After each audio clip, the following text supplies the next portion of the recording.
welcome to the Antisocial Podcast, episode 203. This is another crazy talk episode with yours truly, so dribble awaits. I have a special guest with me for this episode, which is my little friend Larry Burb. He's just hanging over my shoulder, so he may chime in every once in a while. We are having a boys' night this evening. Jess is down the coast spending the evening with her folks, so we thought, well, why not? Larry can just hang out and contribute whenever he feels necessary. Hopefully he doesn't interrupt too much. But I've got heaps of things to talk about. I'm not sure how long this is going to run for, but let's just dive in. So to begin with, I thought I'd just bring you guys up to speed with what I've been doing over the past several months, especially since moving back to Sydney. I have been doing the usual, what a lot of other people do, the 10,000 steps a day thing. And it all started in September last year where I did the September thing with a bunch of other people, and we had like an app, and on the app it sort of tracked everybody, and so it was a bit of a competition. And I don't know, I tend to get off on stats and numbers and sort of that whole thing. So it really appealed to me. And it's funny because I've attempted to do the 10,000 step a day thing in the past, but just failed miserably. And for whatever reason, maybe it was just because of the app, and the app was quite slick and easy to use and understand. And it was cool just to compare yourself against everybody else and track yourself over the month. But it just, whatever it was, it just clicked. It just worked really well. So September ended and I sort of went, well, do I keep doing this? And I was having a great time. I mean, living in Sydney and living in Pyrmont, I can just walk everywhere and pretty much I can see, the Harbour Bridge, I can see Darling Harbour. You walk down the end of Pyrmont and there's all the wharfs, and anybody that follows me on Instagram can see all my Insta stories that have been popping up along the way. So it's a pretty cool place to live. So I think that was part of the motivation as well, is that every time, thanks Larry, every time I would leave the house, there was just something exciting to check out and discover, and just lots of exploring around Sydney, especially at night as well.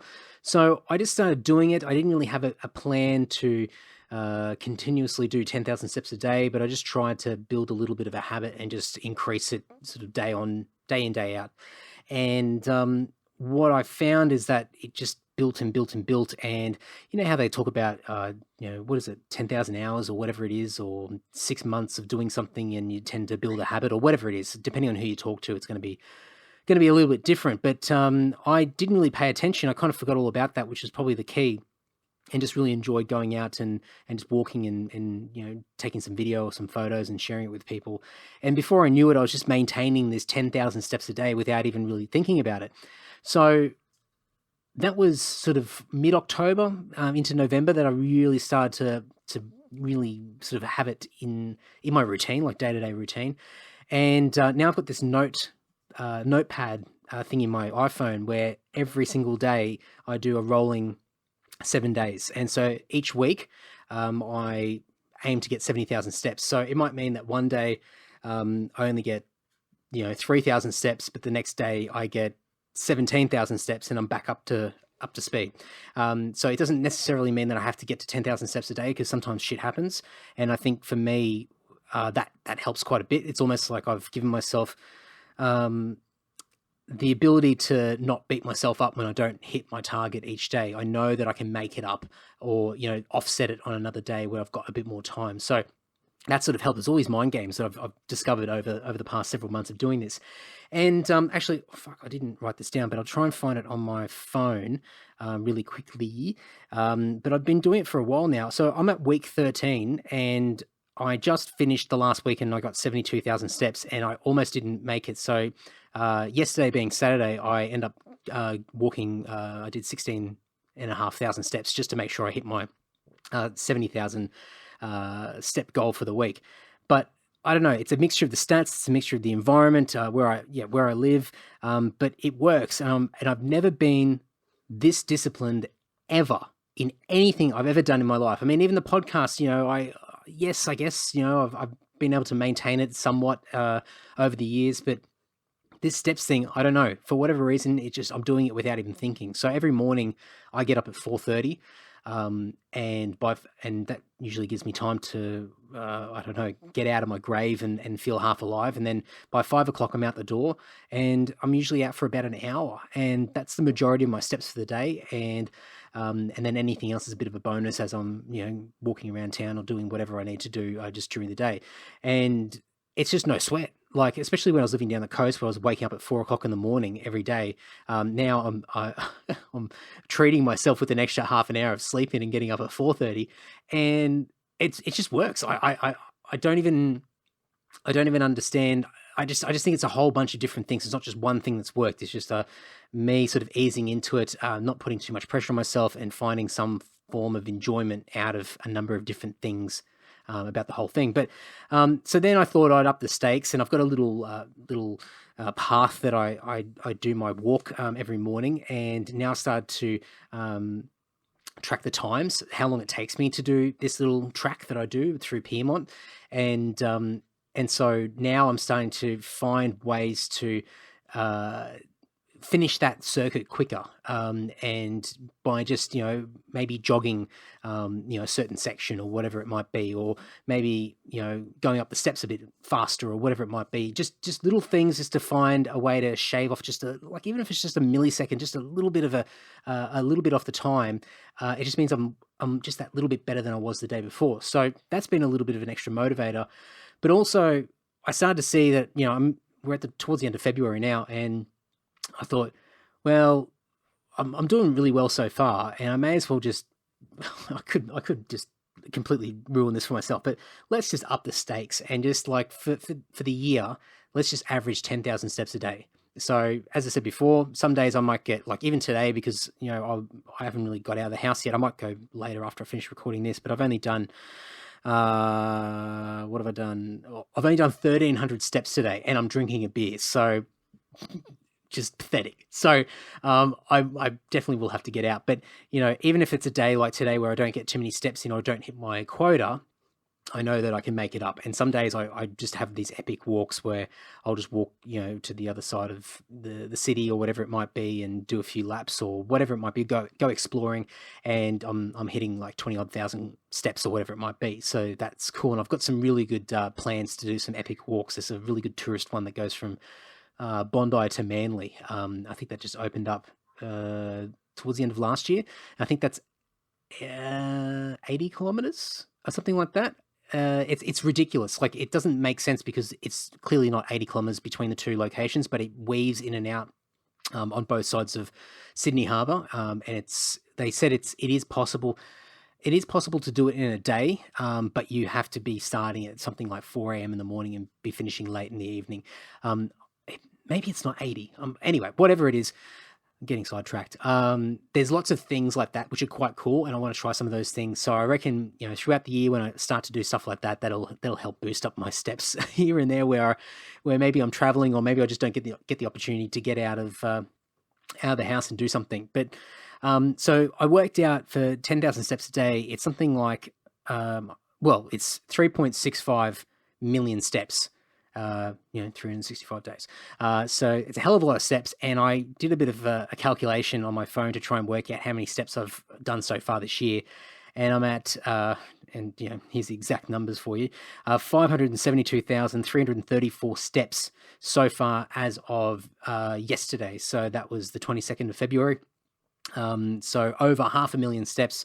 And I found a website online just to convert steps into kilometers, which is not terribly accurate because everybody's steps are slightly different. But on average, it sort of works out that I've walked 436 kilometers so far this year. Now, for some of you fitness junkies out there, you might be like, well, big fucking deal, blah, blah, blah. But I mean, for me, I'm stoked. Like, I've never done anything like this in my life. I am the unfittest dude out there. Like, I've never, like, apart from having this run of wanting to play basketball when I was a kid and playing that through primary school and early high school, I didn't really do anything else. I just did the mandatory sports in primary school, like rugby league and cricket and stuff like that. But I've never been an overly active kid. I was always like a bit of a tubby, fat kid growing up. And even like these days, like, beer probably holds me back more so than anything else. But So something like this is just like it's cool. Like it's like, oh my god, like my eyes are widening. The possibilities. But what I've also found, and it's so stupid when you verbalize it because it just goes without saying, but when I started doing this, everything got easier, like everything.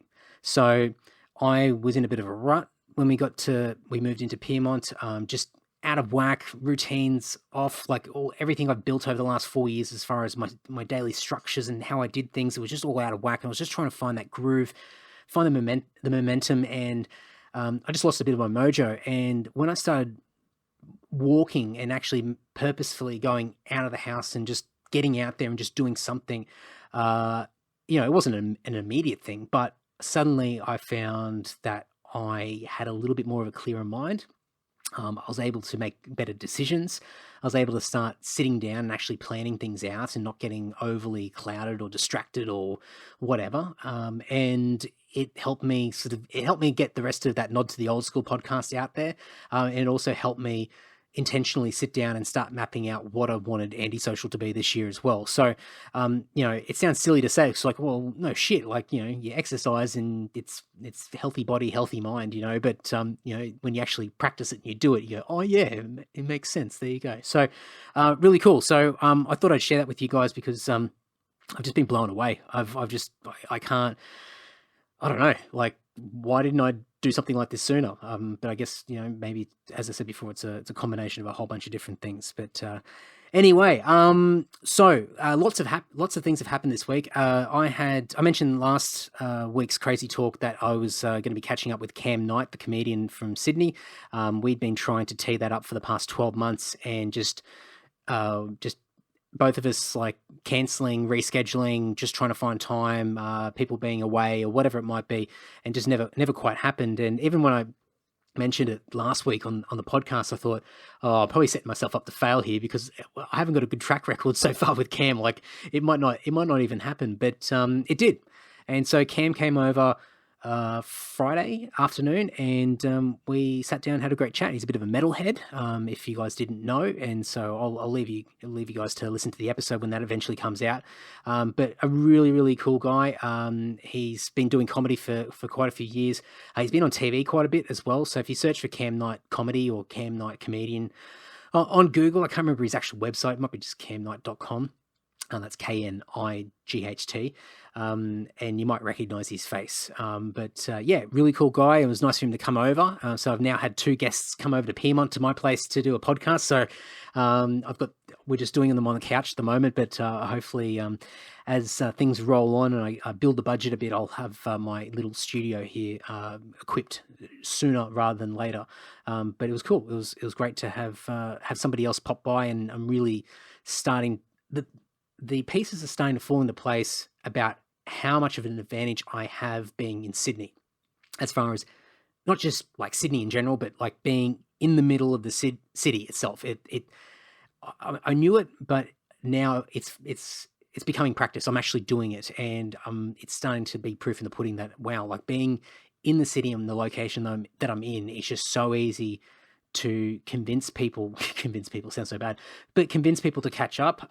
It's easier for me to get to people really quickly and at shorter notice as well. I don't have to plan things out so far in advance, which sometimes is a bit of a deterrent for people because they've got to overcommit and commit to something long in advance. Sometimes spare of the moment, have you got a bit of time this week or tomorrow or whatever it might be, helps big time.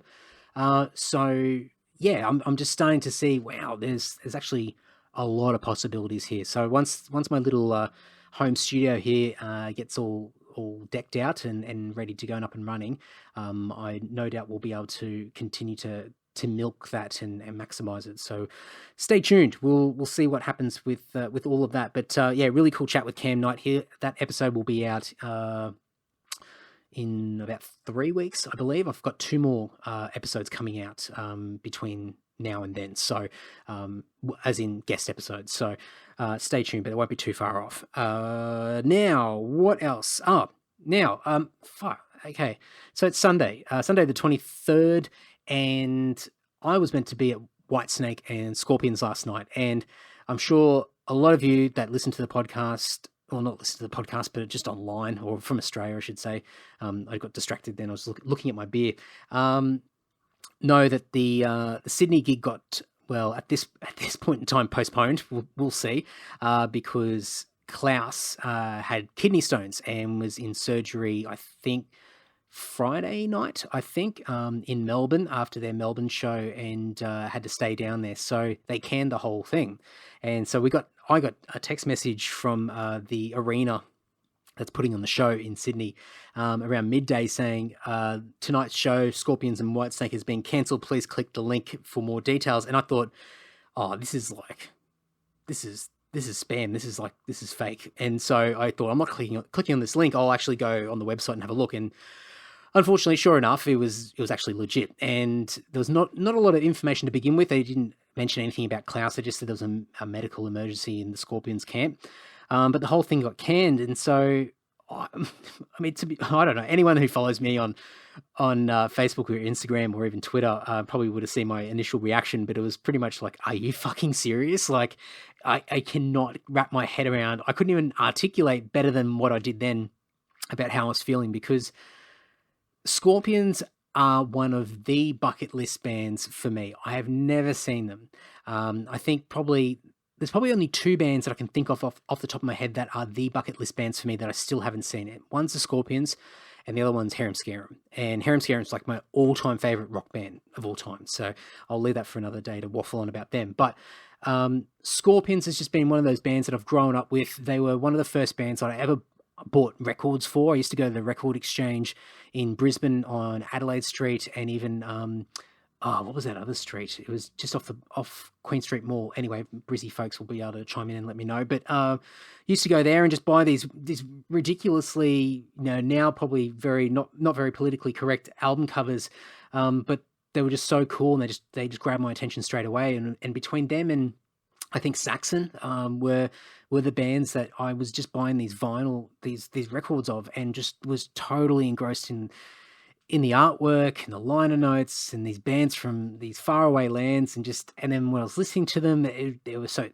songs were so catchy, and it was just a really cool time, because at the same time, sort of as a parallel, I was discovering bands like Metallica and your traditional sort of heavy metal stuff like Megadeth and Slayer and blah blah blah, Anthrax, the big four, and then whatever else, Maiden, Priest, etc. But it was hard to buy those albums on vinyl, because they were already popular and everybody wanted those vinyls. They wanted them, so if they were available, they were really expensive. And for me, I was early teens, using pocket money more than likely, from what I could recall, so I couldn't really spend a lot of money. So I'd go to these places like Record Exchange, or even Rocking Horse sometimes. Rocking Horse was sometimes a little bit more expensive, but sometimes you got a good bargain. But they would have all the used vinyl there, and no one, at the time, no one gave a shit about Scorpions or Saxon in particular. And so I was just nabbing these vinyls, like it was just so good. And so I was walking home and sitting on the train going home with these records and looking at the vinyl and trying to get my dad's record player to work, and because it'd been a little while since he'd been playing any of his records, and it was just super cool it was just a great memory. So anyway, Scorpions was one of those bands I got to see and actually play with Saxon back in 2008. So that was like, that was such a surreal thing for me. The only thing I'm kicking myself over is I didn't get my vinyl signed by them at the time. It didn't feel right. I felt like I was able to interact with them and hang out with them. What felt like, I mean, it was completely delusional, but it felt like we were on the same page. Like, they were super humble guys. We were talking, having a drink after the shows, and it was just like we were peers rather than this absolutely iconic, legendary band from the new wave of British heavy metal era, and has influenced so many amazing bands over the years. But anyway, I'm waffling, but just to be in their presence and to watch them play, we did 3 shows with them, and I got to see them in Germany as well, 2005, I think. Bang Your Head Festival, I think they played. So I got to see them a bunch of times. I got to meet them, and just talking about it now, I wasn't even expecting to talk about Saxon, and now I'm like, oh god, I could talk about Saxon all day. Like, such a good band. So anyway, I ticked that band off my list, so to speak, and if I ever get an opportunity to see Saxon again, I'll be throwing money down without even hesitating. Like, such a good band. but Scorpions was that band that I just was always elusive to me, and I've made attempts to try and find ways of seeing them. I at one point in time, I don't even know what year it was. It was sort of not long after Lord got up and running, but it might have been around Set in Stone, or just as Set in Stone was about to come out, and we're doing a little bit more. There was a few more rockier songs that we're playing, recording, and I knew that I was keeping on the Scorpions, and they were doing a world tour, and at this point in time, it was meant to be like one of their final world tours ever. And I emailed their management because I knew that they were going to be going to Japan, because it's sort of like they've got an iconic live album that was recorded in Japan back in, I think, the late 70s, I think, or maybe early 80s. And I thought, well, they'll definitely have to go to Japan at one point. So I thought there's no way in hell they're going to go to Australia. So I emailed their management and just said, look, we collectively as Lord are big Scorpions fans. It might be a big long shot, but I know that Japan will eventually be on the touring list for you guys. Trust me, I'm hoping I worded this better than the way I'm explaining it now. I'm paraphrasing, and yeah, if when Japan does get locked in, we'd love to be considered as a support act in Japan. And then we just explained our history in Japan, our legacy in Japan, which, from Dungeon's years in Japan, did really well, had, this unexpected, really popular release over there. And they played some really big shows, sort of in that era of the band. And then when Lord sort of hit the ground running, we were playing there quite a bit and doing a lot of stuff over there. Released all of our albums, have been main albums anyway. Some of the EPs haven't been formally released in Japan. Which probably should have. Anyway, whatever. another day, another story. And anyway, so we had some branding over there. Had some presence. We had a label and all that sort of stuff. So anyway, I got an email back, and these were the days where you didn't get many emails from anybody, really. I mean, I don't know. Maybe people think that's the way it is these days, but back then, you sort of threw an email into the abyss, and if you got anything back, it was such a massive win, because it was like they acknowledge our existence. We are a real thing in their world now, when we're not an unknown. So anyway, their management sent me an email back and changed the subject heading to something like, I've got the email somewhere. I've archived it, but it's something like Scorpions Japan - Lord, and the email back was just something like, hey Andy, great to hear from you, blah blah blah. At this point in time, we haven't locked in any dates for Japan. However, we'll keep your details on hand and let you know. And so I just replied back and said, oh, thanks so much, great, thanks for the reply. If we see anything sort of pop up as far as any announcements or anything, we'll reach out to you as well. But really appreciate the response, and left it at that. And I remember being on the plane. I think it was with Damo, who was drumming with us at the time, and I was just like I was like a little school kid. Like I couldn't contain myself. I'm like, not only did they reply to my email, but they changed the subject heading. Like they've intentionally made this email about something in particular. Like there's a focus here now, and we're in that focus. This is amazing. And I just remember like daydreaming about it all, going, wow, like this is going to be so great. And I'm thinking about how we would, change our set list around a little bit, and I know since then, like Scorpions have done, they toured with Queensryche and done a lot of stuff with them. But at the time I thought, no, we really need to sort of adjust our set to be a little bit more hard rock rather than, some of the more sort of thrashy or speed metal or power metal sort of stuff that we've been doing. So I was thinking about, okay, what's the more melodic songs? What are the songs with the big sort of choruses and the woes and all that sort of stuff? And so just scheming and daydreaming and just getting lost in it all. And it was just so much fun. But ended up being years before they went back to Japan. I can't remember when they went back. I don't know. But it was years before that even happened, if at all.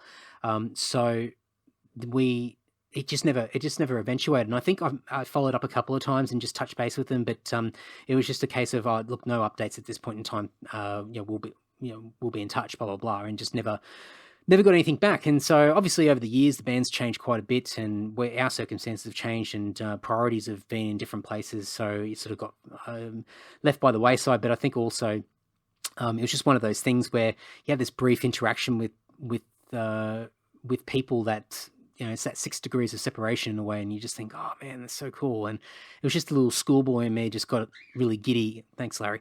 Got really giddy about the whole experience. So, moving forward, I don't know. I'm trying to think of the years because I'm all out of whack at the moment, but I'm pretty sure.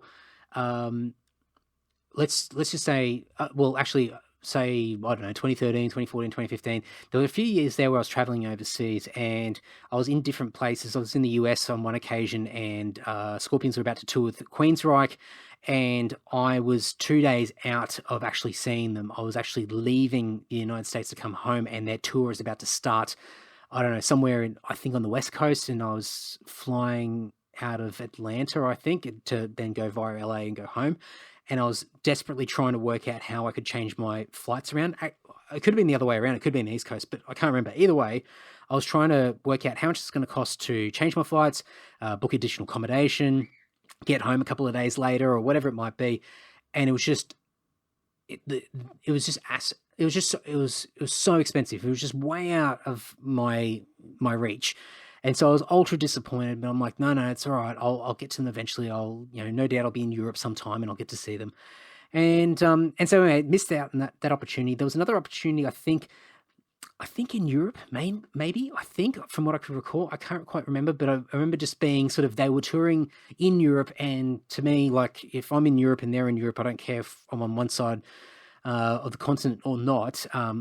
It may as well be next door when it comes to, especially living in the arse end of the world, being Australia. So there was a couple of occasions there. And then Jess and I went on our honeymoon to Europe in 2016, and they were playing in Singapore.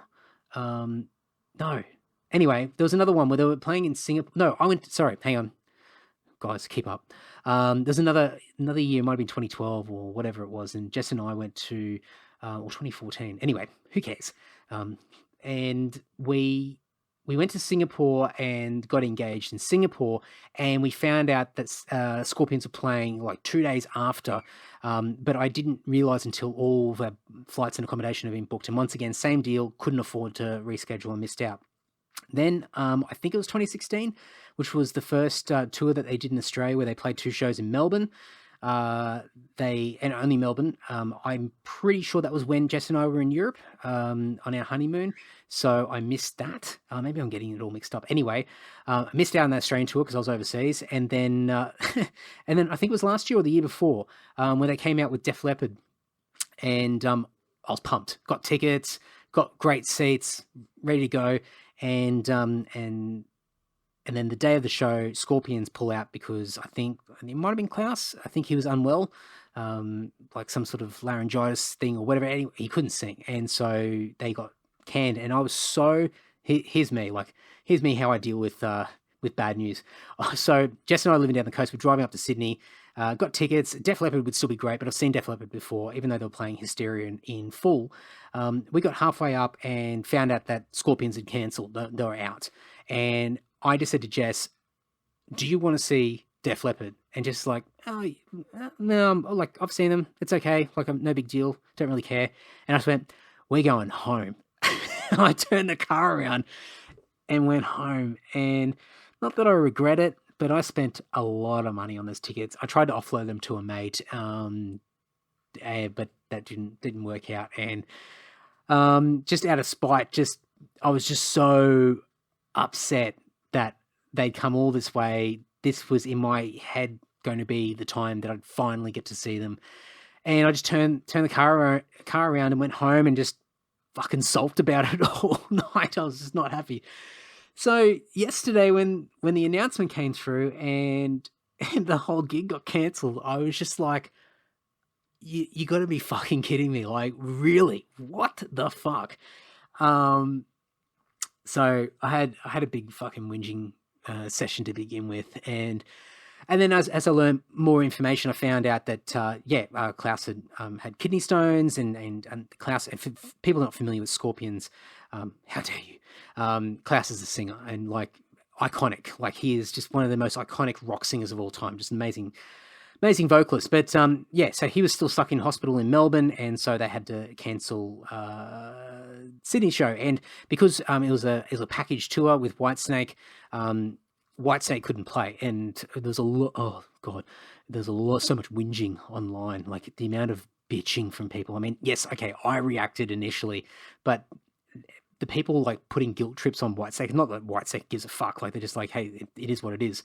But you know, I was reading comments on Whitesnake's Facebook page and Instagram, and just like, I get it. I think people just emotionally reacting like I do. So here I am, like just in one breath saying how horrible I react to news, and then paying out on people who react badly to news.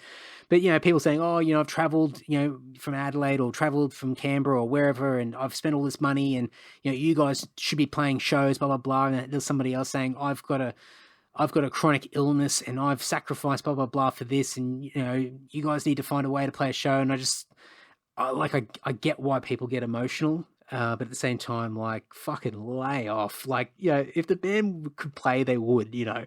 And it's a Live Nation package thing. There'd be so much red tape involved. And at the time of cancellation, they said that they were trying to postpone it and try to postpone it for the following weekend. And well, I think as of tomorrow morning, we'll find out whether it's actually going to go ahead or not. I've got a funny feeling it's going to be cancelled. So as of this afternoon, Brisbane got cancelled. So Brisbane is tomorrow night, Monday night. And when we found out that Klaus had kidney stones, I thought there's no way. Like, you need way more than like a day or two to recover from that, especially surgery. And to then go on stage and do like a 90-minute set or whatever they're doing on this tour. And so I thought there's no way that's going ahead. So that got cancelled, but that got cancelled completely. That's not being rescheduled. So there's a lot of upset people about that. I think Wednesday they're playing in Auckland in New Zealand, and then Sunday I think they start their Southeast Asia run. So there's not a lot of time, and the arena that they're playing in Sydney, there's pretty much only, I think, Thursday and Friday or something like that that's available, or maybe it's just Friday now, because Saturday the basketball's on, and that's just booked out. You can't change that. And being a basketball fan, I don't want people to change that. So Wednesday's the only date, but I don't know. I mean, if Auckland goes ahead, then maybe it's possible. You know, maybe he's feeling all right. But if Auckland gets cancelled, I mean, far out, I don't know. I mean, it's just so much money to reschedule stuff. I mean, obviously they're going to lose a lot more money potentially if they just cancel the whole thing and have to do refunds for everybody. But I don't know. I really don't know. It's a bit of a weird one. So apparently there's going to be news tomorrow morning. So by the time you guys hear this episode, this will be coming out Tuesday morning, we'll all know what's going on. Whether we're, for my Sydney mates, whether we're going to go and see Scorpions and Whitesnake or not. And if it doesn't go ahead, well, I don't know where I'm going to find the money, but I think I'm going to have to drop some coin and actually hunt this band down. I am going to hunt them down wherever they're playing in the world and try to find a way that I can guarantee, and not just go to one show, not just go, I'm going to travel to Europe or travel to Japan or North America or whatever, and just to go to one show in whatever city. I need to commit to like 5 shows. So if one gets cancelled, I've still got some backups just in case, and just throw the coin down. And I know that I'll love it. It's just it's a lot of money, and it would have been cool to see them in Sydney. So anyway, we'll see. If it goes ahead, then I'll do a recap on next week's Crazy Talk, but we'll see what happens. I also, when the announcement got made, I messaged Joel Hoekstra. I think that's how you say his surname. He's the guitarist from Whitesnake, and he also plays in Scher's backing band, and also Trans-Siberian Orchestra, I think. And I mean, he's played in a whole bunch of stuff over the years. But I messaged him because when I was in New York last year, I think from the Brett Garsett episode that I did, he commented on one of the posts that I put up about Brett. And so Joel knew Brett, vice versa. And so I saw him and I went, oh, fuck, this is awesome. So I thought, oh, well, I've got a little foot in the door here. I might just shoot him a quick hello. Shot him a message and said, look, I'm going to be in New York, you know, whenever it's going to be. It'd be great to catch up if you're around. And he said, oh, I should be, and sort of worked out some rough dates. And anyway, so we messaged backwards and forwards, and really, really nice guy, like super nice guy. And I thought, this is amazing. Like, I'm going to get Joel from Whitesnake on the podcast, and we're going to do it somewhere in New York City. And like, it's just like so many cool moments that are going to come out of this. And then right at the last minute, it just didn't happen. I think logistically, it just didn't work out. He came back from one of those Monsters of Rock cruises or whatever it was, and he was a bit burnt out. And I think time got away from us. I think we were leaving, I think that day or whatever it was. Anyway, so it never happened. So I thought, well, I'll message him. Like, he's in Sydney, I'm in Sydney. So I just reached out to him and didn't mention anything about the podcast, but just said, look, if you guys are looking for something to do, no doubt your crew's got something sorted as a backup plan, but I live in Darling Harbour pretty much, so I'm happy to meet up just for a quickie, just for a quick whatever. Oh, I can't dig myself out of that one. And depending on what you guys want to do, if you want to see anything particular, do a bit of sightseeing or go somewhere to eat, or depending on if anybody drinks or whatever, we can find I know a couple of places. Anyway, so he just replied back and said that he'd already organised some session guitar work. He was doing some guitars for somebody. I didn't mention who. I didn't want to push too hard to find out. But he was all booked out for the evening. But I thought, oh man, that would have been so cool. Like, talk about seizing the opportunity and maybe meeting up. And I probably would have taken my backpack with my podcast gear just in case. You never know. Anyway, living in Sydney. Once again, seizing the opportunities. All these potential things that will come up over the months and hopefully years. I don't want to move from Sydney anytime soon. So anyway, time will tell. So no doubt there'll be an update of some sort at the next Crazy Talk episode, whether it be a show recap or just a little bit more of a woeful sort of recap of just how sad I am about everything, or maybe a game plan as far as how I'm going to tackle the hunt for the scorpions. Anyway. Also, speaking of concerts, I turned down a ticket for Tool. Now, Tool played, I think, Wednesday and Thursday night. I've never been a big Tool fan.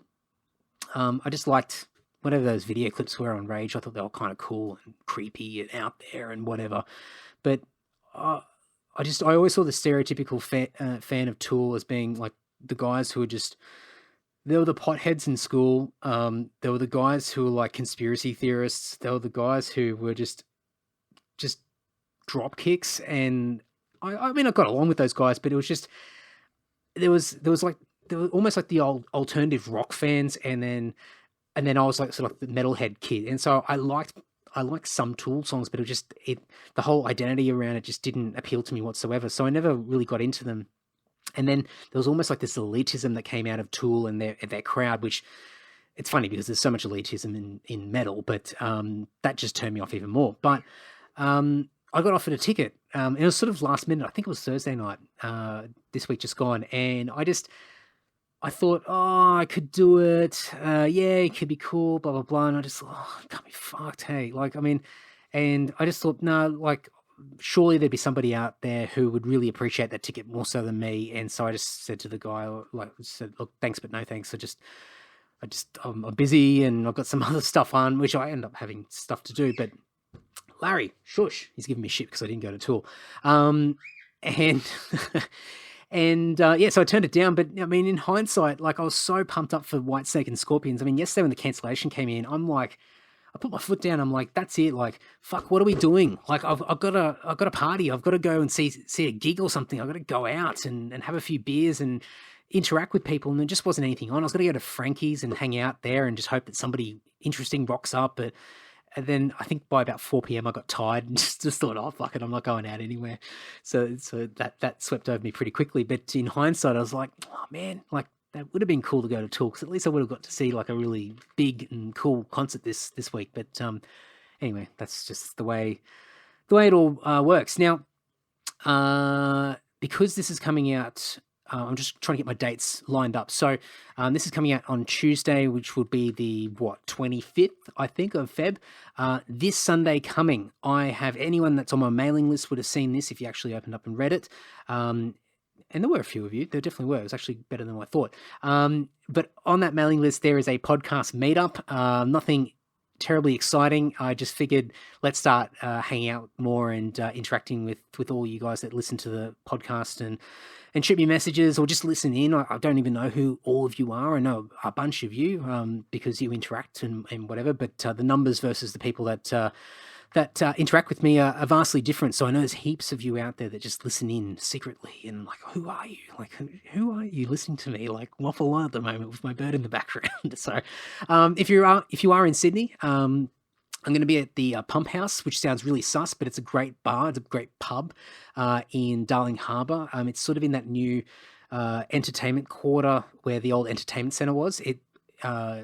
They've sort of bulldozed all that, and there's some high rises there and some nice food courts and different bars and everything there. Pump House has always been there, but it's just, I don't know, it's just in that area.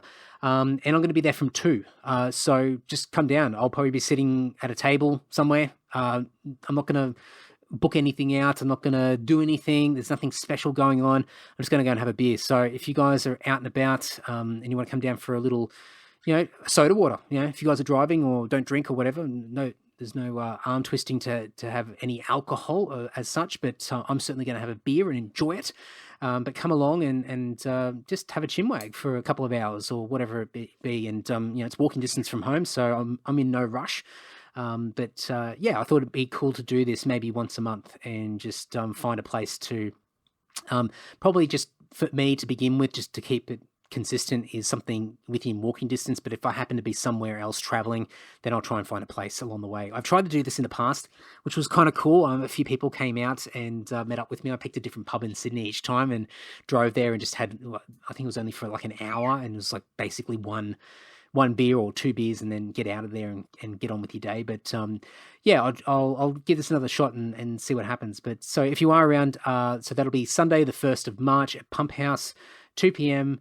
It's in Darling Harbour. If you, just Google it. It's easy to find. It's on Google Maps. I mean, we've all got phones these days. But if you want me to hold your hand and show you where it is, I'm happy to do that. But hopefully a couple of people come out. If not, I'm still going to enjoy those beers.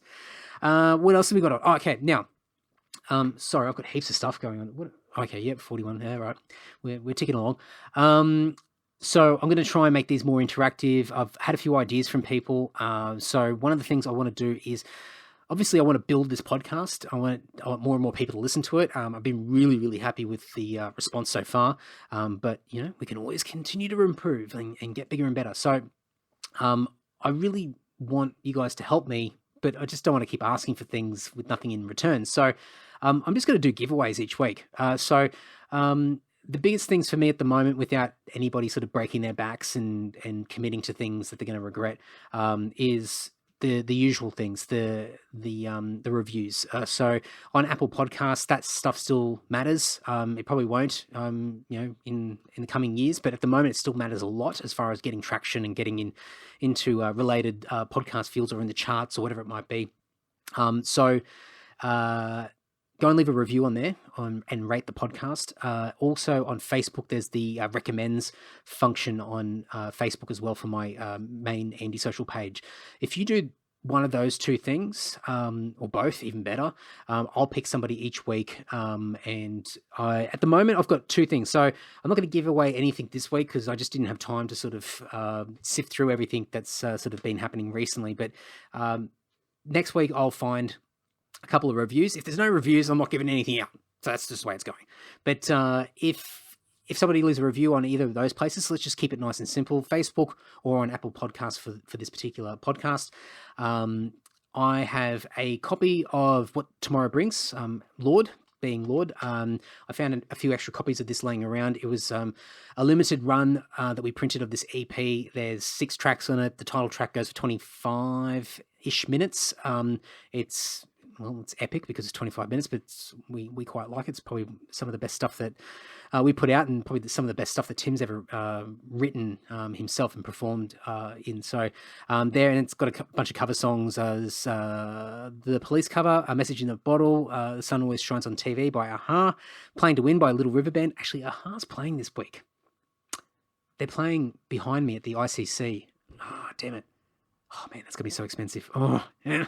And also, sorry, someone else is crying. Someone's crying. Come on, Andy. Too many beers.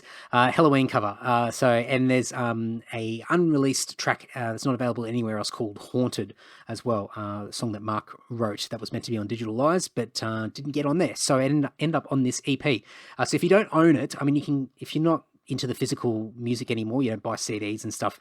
It's on Bandcamp and on Spotify and all that stuff. So give it a whirl, give it a listen. But if you want the real deal and you don't own it, I've got a few copies of this left. So I'm going to give one of them away. I don't care where you are in the world. Don't mind shipping it somewhere else. So I'll pick somebody. And yeah, anybody in the world is eligible. And the other thing I'll do, actually, I'll give away two things. Why not? The other thing is I've got a few copies of this left. There's not too many left. I think there's about 1,000 of these printed originally, but back in 2006, I believe there was a Dimebag tribute CD that was released. Now, my Aussie mates will probably be familiar with this because there was a lot of them floating around. But if you're not, I think this was, I can't remember, when did Dimebag die? 05? December 05? Or was it 04? 04? Anyway, it must have been 05 because I think this came out the year anniversary or around that time of Dime's death. Anyway, all the Pantera fans are probably cringing that I don't know those dates off by heart. But there was a compilation put out where it was a whole bunch of Aussie bands, Aussie metal and rock bands that recorded Pantera songs and put out on this compilation called The Art of Shredding, a tribute to Dime. And the first song that Lord ever recorded as a band is on this CD, and that's Shattered.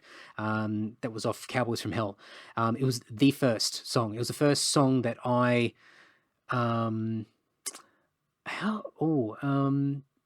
it might have even been before I recorded bass for the final chapter for Dungeon.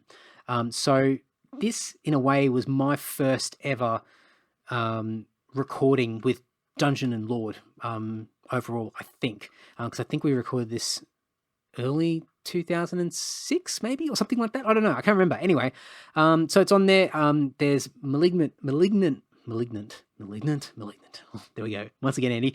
Malignant Monster is on there. Switchblade, a Synthetic Breed, lots of bands from yesteryear. Transcending Mortality, Murder World, Enforce, Arturnus, Dominion, The Dead Things, Black Steel. They're back in action these days now. Plague, the McDougall Brothers. Those guys are still floating around in respective bands. But yeah, a really cool track listing. Lots of bands that don't exist anymore, but some really cool covers. For your Pantera fans out there, War Nerve, Fucking Hostile, Shattered, Domination, Living Through Me, Becoming, Heavy Metal Rules, Proud to Be Loud, Mouth for War, The Art of Shredding, By Demons Be Driven, Hollow, and Soul Inside Me. Was that like one of those bonus songs? Anyway, I don't know. Anyway, yeah, so I've got a few copies of that left. I think there was about 1,000 printed, and I've got the last copies ever. So Brian, who's on the podcast from Loud Magazine, I can't remember what episode he was on Andy Social. He was the, oh God, I've just put that CD down, Andy. He was the guy who released the compilation and put it all together. And so I contacted him a few years ago and said, hey, you got any of those CDs left? And he's like, hoops. And I'm like, give them to me. I'll buy them off you. So I bought them off him. And I've sold most of them. I've got rid of most of them, either via sort of Lord online store or on eBay and Discogs. But I've only got a handful of them left. So once they're gone, I mean, they're really gone. And it'll be one of those things that eventually, I don't know, I mean, it might not be worth anything, but I think it might be sought after for people that give a shit about Australian metal. It's a little bit of a time capsule of what was going on at the time, and also a bit of an iconic moment because, I don't know if iconic's the right word, but, it was a moment in metal history as far as Australian bands getting together and paying tribute to one of the guitar gods in metal, who crazy that he died. So I'll give away one of them. I'll give away a copy of What Tomorrow Brings. So I'll pick two winners. So if there's two people at least, so my advice would be, if you're listening to this, go and leave a review because there's such a high probability that you'll probably actually get one of these. But they're up for grabs, and in the weeks to come, I might give away a few more of these copies. So if you miss out and you want one of these really badly, I mean, you can send me a message. And I mean, I'm selling this stuff online anyway, but I'd rather give them away and do it through this format. It's funner and it feels better to do it this way. But over the coming weeks, I'm going to continue to give stuff away. Some people have suggested things like this just to sort of build the crowd, build the community, get more awareness out, and get people to help me sort of put it out there. Now I've got a bunch of other stuff that I'm going to look at giving away. I've got a bunch of really cool books that I've been reading. So some of you book nerds out there that might not be always music related, but some really cool self-development stuff, some finance stuff, blah, blah, blah. Some of you, it might appeal to a few of you out there. So I'm going to have some stuff like that. Also, I've hit up some friends who run businesses, and I'm not diving into the sponsorship stuff just yet. I just, it's only been 5 years, but I'm not 100% in on that whole thing just yet. But I really want to just build value for the time being. So I've hit up a bunch of mates. They're going to donate some things, whether it be music, so mates in bands. So if you're in a band and you haven't been contacted by me yet, flick me a message, and I'm happy to have a chat and do a plug and give away maybe some music or some merch, or I don't know, whatever. But also some non-music related businesses as well. So some really cool people are helping me out. So over the weeks, I'll have more and more things up for grabs, and I'll change whatever it is, the task, the thing, the incentive, or whatever it is, not the incentive, but the thing to do, just so I can keep it fresh and don't feel that, oh, well, if I win something now, I'm not going to win something later on. I'm happy to keep rewarding people multiple times as well. So plenty of opportunities, and I want to give back to you guys, because a lot of you guys spend a lot of time listening to me crap on like you are right now. So this is just one little idea of many that I'm going to start doing. So I'll just start giving things away. So next week I'll announce a couple of people, but all you need to do is leave a review on Apple Podcasts or on my Facebook page. There's like a recommend section, so you can do it on there.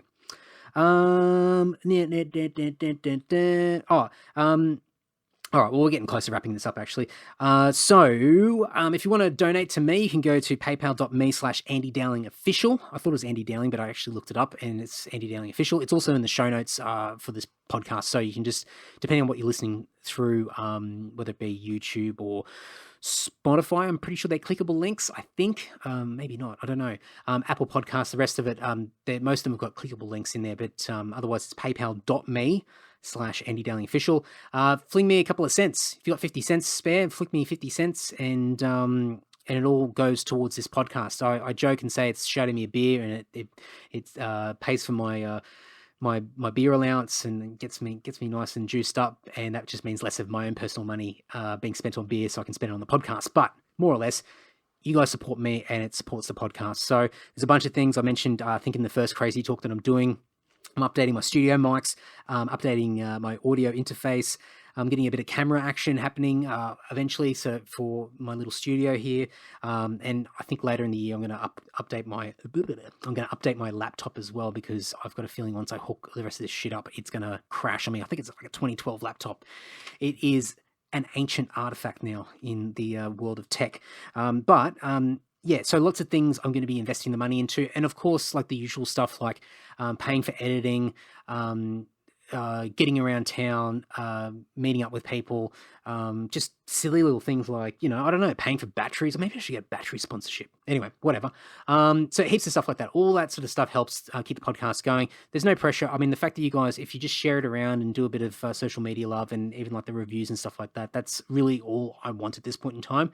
But if you're feeling generous and you got a 50-cent coin that you can flick my way, then by all means, give it a whirl, and you can go to paypal.me/Andy Dowling Official, and I'll certainly keep you guys in the loop when I do upgrade things, because naturally the podcast gets better. Going to get more and more interesting people on. It's going to be hopefully more entertaining, and just you guys get to see sort of what the impact is from you guys being a part of it as well. And as I said, I'm trying to work out ways to make it more and more interactive as time goes on as well. So lots of things to come, lots of ideas. I've just got to actually execute and make them happen. If you want to get some Lord stuff, you can go to lordofficial.bandcamp.com. Once again, links in the show notes. But if you use the code, yeah, Larry, I know you're excited. Use the code AndySocial, one word, get 15% off. So go to our online store, and you can get all sorts of stuff. We've got, if you're still a CD person, we've got most of our back catalogue available on CD. There's other stuff like patches, hip flasks, there's vinyl on there. There's a bunch of t-shirts still available. I need to sell out of these t-shirts. There's only a few left. I've got dribs and drabs. I've got a few new designs I want to put out there, but I really want to clear out some of the stuff. So if you want to get a t-shirt, you can use AndySocial as the code at checkout, and you get 15% off. I think at the moment I've still got, Larry, come on. I've still got Fallen Idols t-shirts, so we'll continue to reprint them. I've got United t-shirts. We won't reprint them again. There's only a few left of those.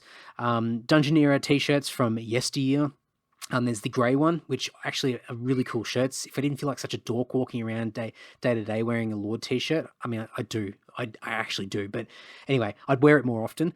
But it's a really cool shirt. It's sort of like this grey, sort of old school, worn sort of vibe to it. And we've got a few of the limited edition black ones that initially came out with the release. I found a box of them when I was moving, so there's a few of them left. And I'm pretty sure they're discounted as well. I think they're like $15 with free shipping in Australia and discounted shipping overseas. So we're just trying to flog them off. And I think there's still a few of the US shirts as well, the ones we got printed for Prog Power. So there's a few t-shirts there, so you can definitely go and check them out. But use the code AndySocial and you'll get 15% off all Lord music and merch. Oh, by the way, sorry, music. I don't know how many people know this, but if you're new to the band, you can actually purchase our entire back catalogue together, and it's like this discount, like digitally, like MP3s, and I think it's like 30% off just automatically because you buy it in bulk.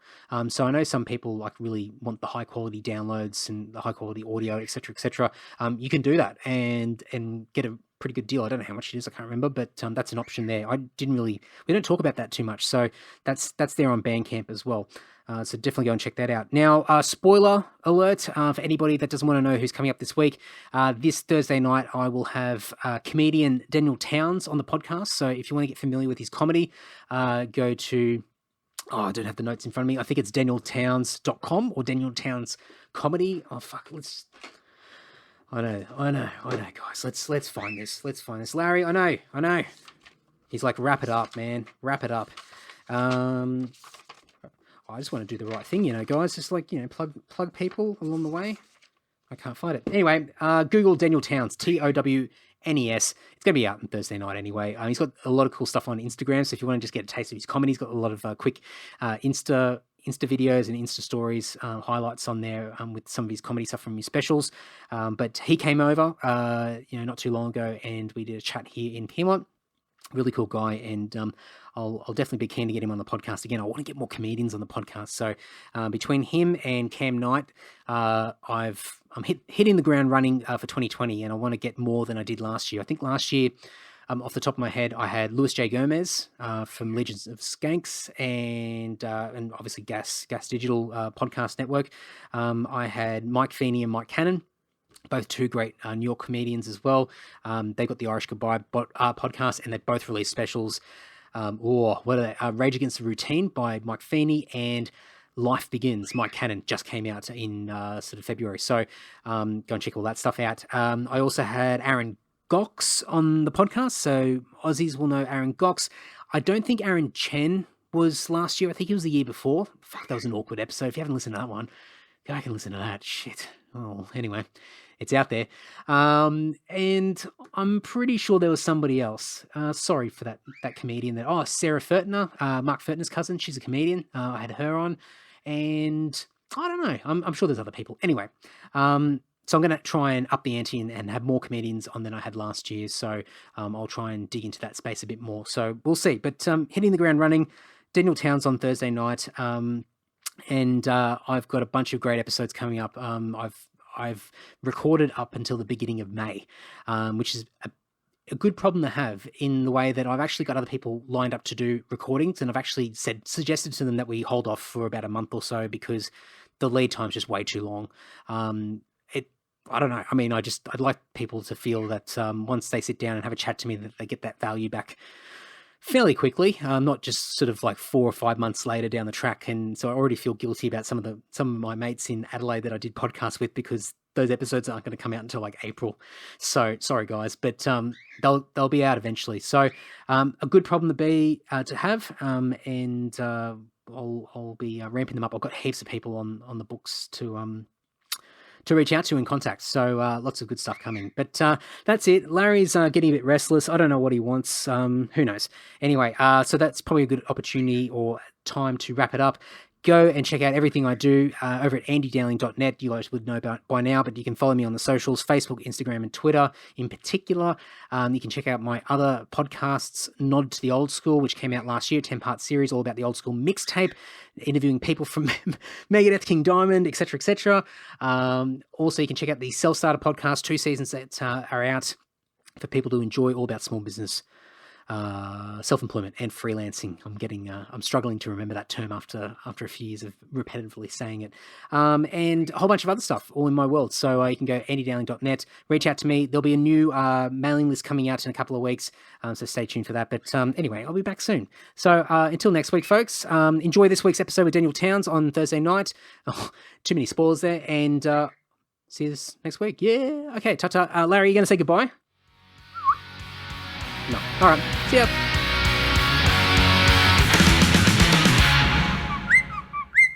Larry.